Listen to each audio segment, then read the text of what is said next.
I want to share with you a secret to overcoming fear. Many of us know how we should overcome fear, right? We should just do it. We should just face the thing we're afraid of and do the opposite of the thing that we don't want to do. But it's not always that easy. Sometimes knowing the why can help you do the action you need to do. I know for myself, I have experienced so much fear in my life. And if you're anything like me, you know fear will put you in a prison of your own making. Fear will keep you immature. Fear will keep you stuck in life. But God tells us to face our fears. He calls us into the things we're afraid of for a purpose. And the Bible promises us that God resists the proud, but He brings more grace to the humble.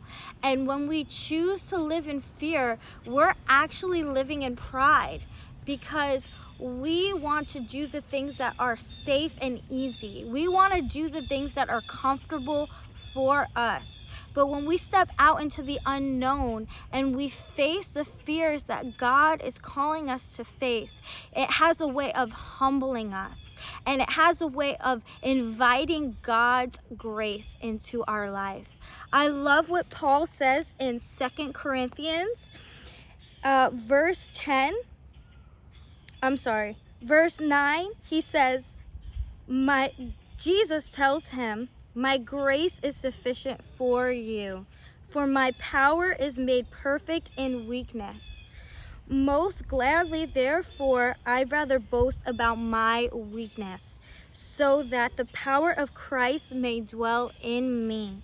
Therefore, I delight in weakness, in insults, in distress, in persecution, in difficulties on behalf of Christ.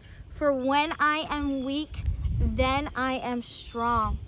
So Paul got a revelation from the Lord that in his weakness, he is actually walking into the strength of Christ.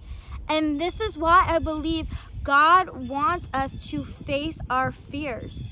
Because when we face our fears, we become so weak and so uncomfortable in our own strength that we leave room for God's strength to be illuminated in us. That the testimony of God's goodness is seen in our life as we walk into things that we are not feeling qualified for. So I want to encourage you today that just as much as God has a great plan for you, the devil also is trying to do something. He has a plan for you. He wants to steal your voice. He wants to kill your witness, and he wants to destroy your walk with the Lord. But God wants to come to bring you life and life abundantly. And in his strength is where you're going to overcome.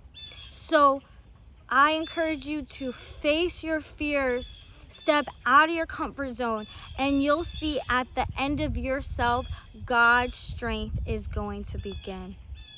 I encourage you, if this video resonates with you, please share your testimony in the comments of a fear that God is walking you through right now. Or maybe you know someone who is dealing with fear. Share this video with them. And I hope to see you on the next one. Thank you. Bye.